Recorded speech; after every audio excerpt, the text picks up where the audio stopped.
Yo, and welcome to the 130th episode of Lake of Rage, Pokemon Trading Card Game Podcast. I'm your host, as always, Kevin Clementi, aka Mellow_Magikarp. I'm joined today by a very special temporary guest host. Joining us, we have one of the top players in the game and someone that everyone saw, even though you might not be aware of. We have the one and only Prince Williams. Prince, how are you doing today? I'm doing really good. Thank you so much for... Yeah, thank you for joining us, Prince. Listeners might have noticed by hearing your voice, you are not a Masters player. You play in the Juniors division, correct?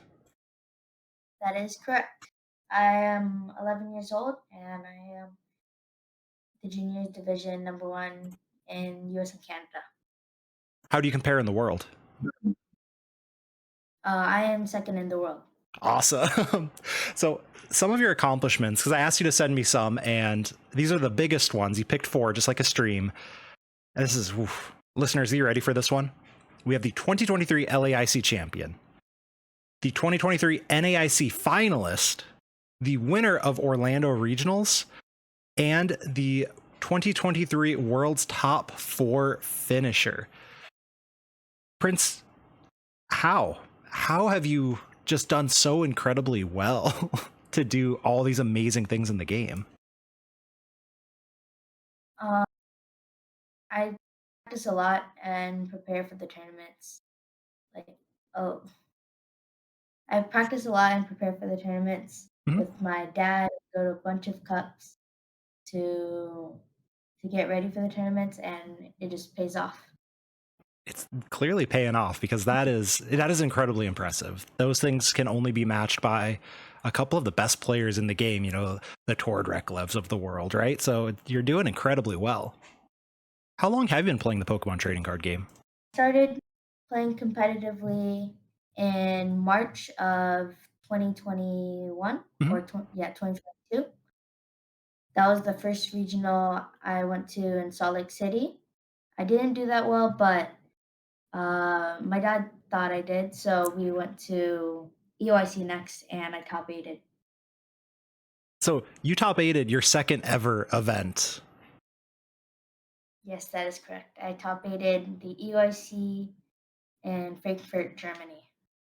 That's so awesome. How, like, what did you do in between your first regional and EUIC to improve so much in such a short amount of time?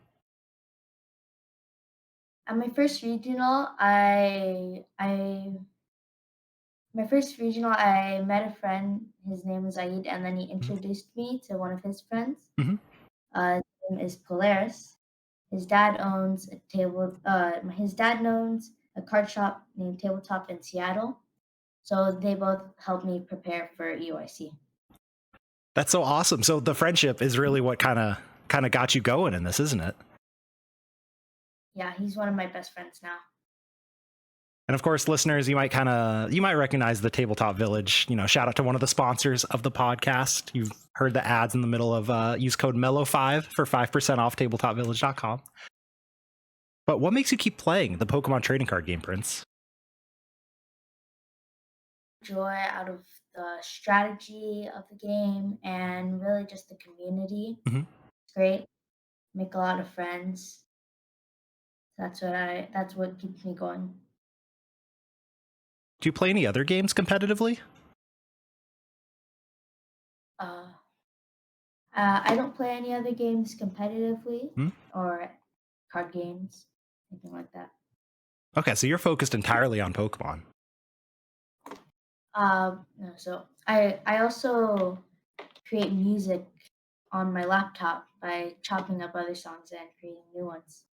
And I also can play the piano and sing. Oh, that's so awesome. So in addition to Pokemon, you've got this like amazing musical talent, don't you? That's correct.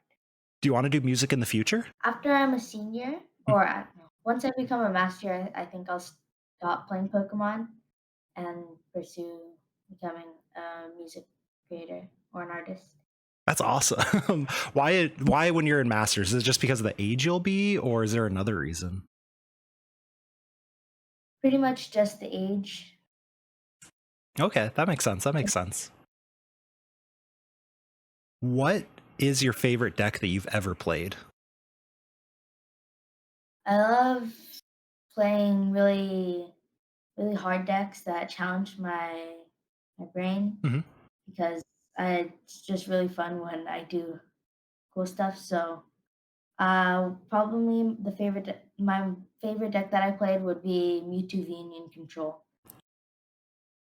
So the one that Sander had cooked up at that NAIC, correct? Correct. I played it to the Orlando Regional, which I won. Oh, that's right. That was the one shortly after Piper had won, correct? Correct. That's cool. So you gravitate towards control decks since you like more complex decks, or did that just happen to be a coincidence that you liked Mewtwo as your favorite? Tournament before at the San Diego Regional, Hmm. I played a control deck, but without Mewtwo Union. Hmm. And then a couple days before the regional, the Mewtwo Union control was brought to my attention, so I wanted to try it out. And clearly it worked out pretty well, didn't it? Sure did. Are you a block lax player right now, or do you like something else? So back then, control wasn't really known, or it did just run at regional, Mhm. but I thought it was just lucky. So I play like off meta decks. So once I saw that control was doing good pretty much everywhere, I just didn't want to play it since it was starting to become the meta. That makes sense. So you don't want to pick something like block Snorlax that everyone knows is really good. You want to surprise people. Yeah, that's correct. Also, I think block slots is more or less fun than the other control variants. I think that's I can agree with that statement too. What are some of your other favorite decks that you've played? I also like spread decks, so like Urshifu. I played that to a couple of tournaments. Which version of Urshifu? So it was the Inteleon Urshifu, but not the double gunner, the Shady Dealings. Cool. I love that deck. Yeah, I really enjoyed playing that too. And then once I saw that, once I saw the Iron Valiant Entei deck, Mhm. I knew that was right up my alley. Because you did pretty well with that recently, didn't you? Sure did. For anyone who doesn't know, that would be the winning deck at LAIC for you, correct? Yeah, that's correct. How? Okay, so I want to talk about the Entei Valiant deck real quick because I'm super curious. I personally did not think it was a good deck going into LAIC. Clearly, I was wrong, and you were correct. So why did you say I'm going to play Entei Valiant at LAIC? So I saw the deck on YouTube Mhm. around like the weekend before the tournament, Okay. and then I showed it to my friends. They didn't think it was that good. They thought the versions of Iron Valiant were better. Mhm. But I thought that if I just tested it a bit more, made it more consistent, it had the potential to beat every deck and format. Mhm.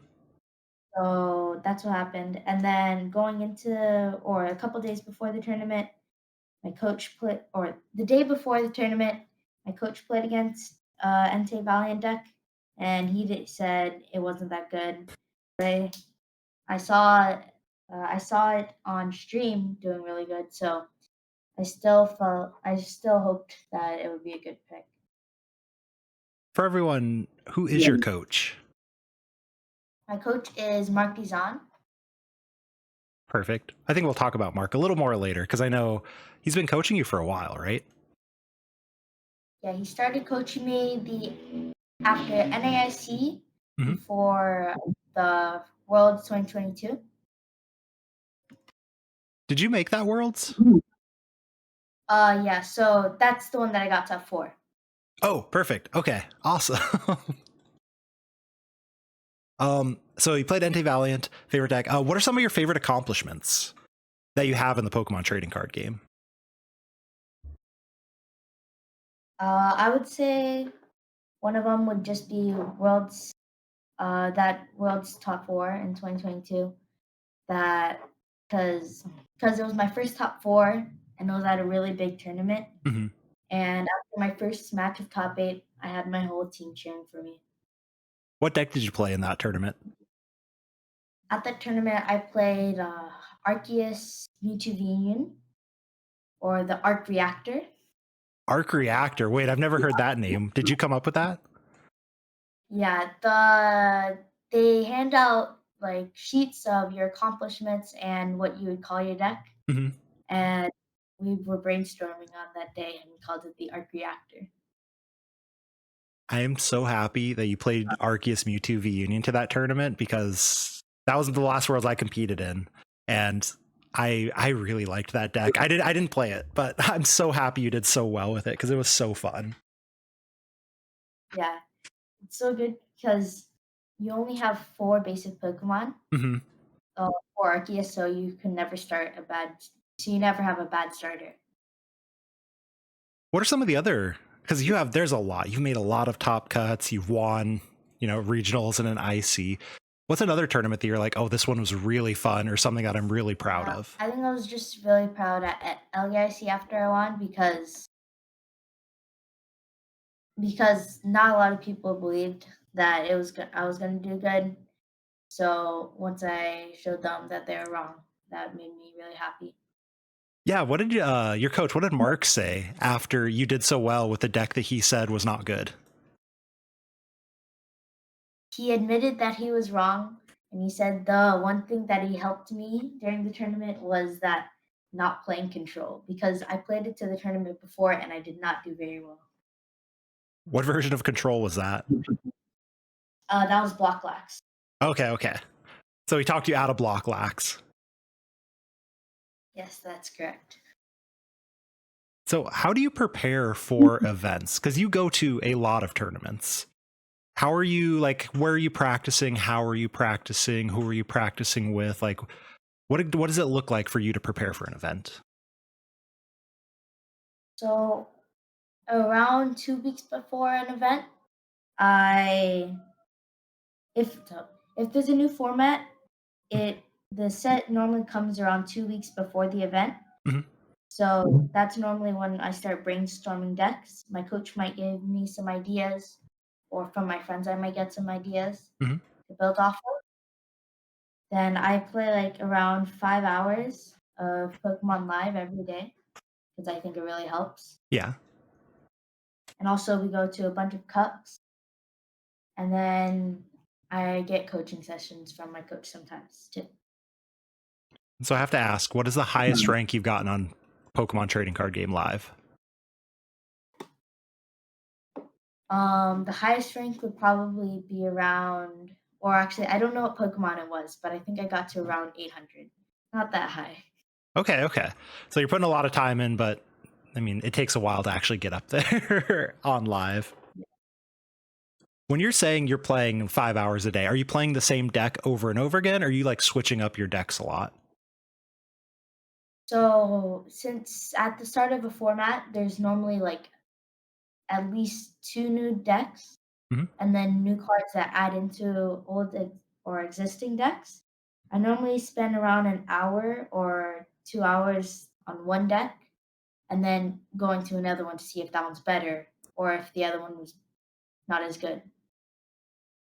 How do you decide like what's good? Like, are you just like going off of wins and losses, or is there something else when you're like, oh, this deck is better because I don't know, something else? Like, how do you decide?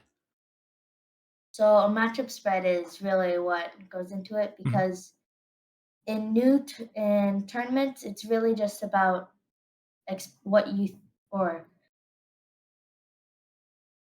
in tournaments with a new format, there's going to be a lot of decks, but mainly there's like four, three decks that are mainly good, and some decks have favorable matchups into those, but not into any of the other ones. Hmm. Like that's what Control is built for, and other decks have okay matchups into those, but they'll beat everything else. So those are like the main decks that can just beat everything off brute force.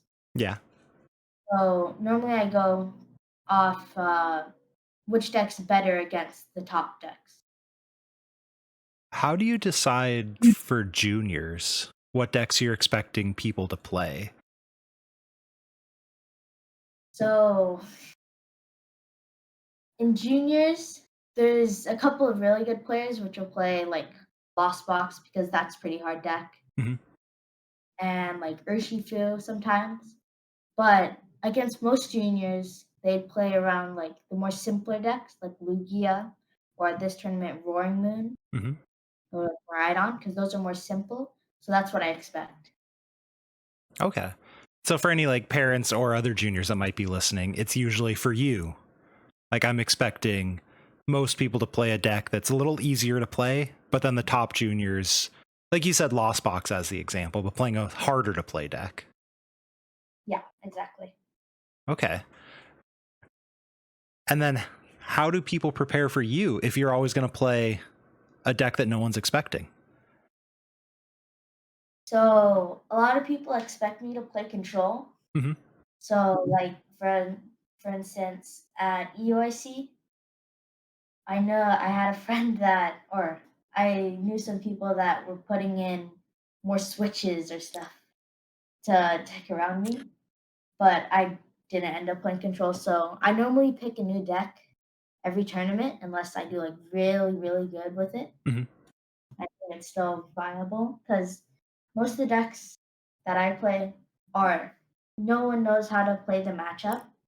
So it's much easier for me than if they did know how to play a matchup, like if I was playing a more mainstream deck. Hmm. So it's just really hard to depict what I'm playing. That's a really smart strategy. Like that's one that I've heard recently Azul talking about for masters as well, of having something different can give you a bit of an edge that you wouldn't normally have. And it sounds like you've really decided that's what I'm going to do at every single tournament, huh? Yeah. And then also at a previous tournament, Hmm. I don't remember which one it was, but I got a game loss for I thought my opponent conceded because it was a language barrier, Hmm. but they didn't, and I got a game loss because I picked up my cards. So at this tournament, I made sure not to pick up my cards. I let them take them up first, so I make sure that it was concession. That is super good advice for anyone listening because you're not the only person, Prince, who I've heard that's happened to before. That's unfortunate it happened. Yeah, but I've learned so much better now. So when you're preparing for events, what does coaching do for you? Like how is Mark helping you beyond just like here's a good deck, you should play it? Like what is he doing for you?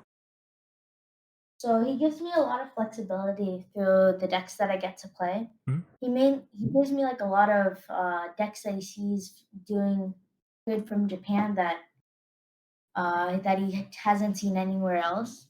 So mainly rogue decks. He gives me a lot of those, and then I can build off of them. He's also helps me with like focusing and the how to sequence my deck perfectly. Okay, so that sounds really good. It's a little bit of the just how to play, and then he lets you choose what to play for most of the time, right? Yeah, like this tournament, he didn't think it was still good, but he let me choose what I wanted to play. He let me choose Iron Valiant. Did you know that Lake of Rage podcast now has merged at doomed-gaming.com, which is down below in the description? We have a shirt and sticker available to you. Use code LAKE for 10% off your first order of some Lake of Rage podcast merch. And if this sells well, we're going to add some more designs in the future. Now, on to the show. When it comes to focusing, do you think that's something that you're better at than other juniors, that ability to like focus on the game and really pay attention to what's going on? Or do you think that's something that you've kind of caught up to other players and you're all equal at? I mean, we're all still kids, so it's still kind of hard to focus on like pure make sure that nothing else happens and Hmm. only talking. So it's still kind of hard to do that, but I think I am better at most people than at that. Do you like, so you mentioned talking. This is something I'm always curious about from top players. Do you like talking to your opponent during the game about like things that aren't in the game, or are you like, I need to focus on the game, like I'm here to play and I want to beat you? So you like talking about random stuff during a game, or are you like, no, I'm only here for a game? Against people that I know are very good, I'm mostly just not talking, just focusing. Mhm. But against it's I mean, it's always good to have it's you always need to have a good time. It always has to be fun. Yeah. So like against other people, I might talk sometimes about random stuff. Okay, that's good. That's good. I agree. I think it's very fun when you're not playing against a very hard matchup, right? You're like, oh yeah, let's chat a little bit. So that's good. It's notorious that juniors and seniors don't get to play on stream. It's only masters, except the finals of ICs. So you've been on stream now at least twice, correct? Yes, 2 times. How was it playing on stream? Like, what is it like for anyone who hasn't been on stream before? So the first time that I played on stream was at NERC Mhm. last season, and I was pretty nervous because it was my first time. Everybody was going to be watching, but this time, and so they have like a white noise in the headphones, Mhm. so that you can't hear the crowd or the announcers, and you can only hear your judges and your opponent. So that kind of helps you focus a bit, but you're still pretty nervous on your first time. The second time, though, when I was at LAIC, I felt much more comfortable Mhm. because I knew that I had a really good chance of winning, and I knew that. So I knew that I had a really good chance of winning, and it just made me much more comfortable. Okay, so did you practice the night before the matchup for LAIC? So at at LAIC, they had the Swiss rounds and top eight on the first day, Mhm. and then the next day would be top four and finals. So I didn't really know. So there was two Maridons and one Tina in the top four. So I was either going to play against one of those for the finals, Mhm. but I didn't really practice. I kind of just knew I'm going to go in there. I'm going to outskill them. I'm going to win. So the night before, I went swimming with my friends, and we stood up till like 12 before I went to sleep, and then the next day I came out victorious. That's awesome. So you got to enjoy so much stuff before playing in the finals still. Yeah, and top eight I played against my friend Kingsley, Mhm. and he was also at the same hotel as us. So after he got over it, we all went swimming. So you've been to like a lot of places to play Pokemon. You've been to Germany, you've been to London, you've been to Japan, you've been to Brazil, you've been to, probably so many more. What do you think has been your favorite place that you visited because of Pokemon? So I think I'd say my favorite place that I visited would have to be Japan. Even though I did not do very well at Japan, I got 78th, I think, Okay. second to last. Oh, you don't have to tell anyone that. Uh, Just say 78th. That's fine. 78th. But so that was like a humbling experience. But Japan, the food there was amazing. We got to go see a lot of cool stuff. We went to a place called Team Labs, so that was really cool. Mhm. And overall, the experience was amazing. And then after that, we got to go to Thailand since we went there since we were around there Mhm. around the area. So we got to stay there and relax for about 5 days. That's awesome. That sounds so fun. So, Prince, It definitely was.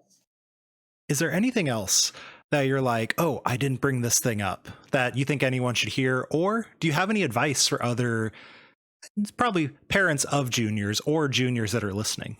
My advice would be that the game is much more fun when you're having fun. So make sure that you're always having fun. Sometimes you can be more serious, but most of all, you have to have fun. You have to enjoy the game. Prince, who would you like to thank out of anyone in the world for all of this stuff? Or any thanks, shout outs you might have, friends, family, etc. Yeah, my parents for sure, Coach Mark, my team, the Mythicals, and the whole tabletop community, all those people. That's beautiful. I love it. This has been another episode of the Lake of Rage podcast. We'll catch you all next week.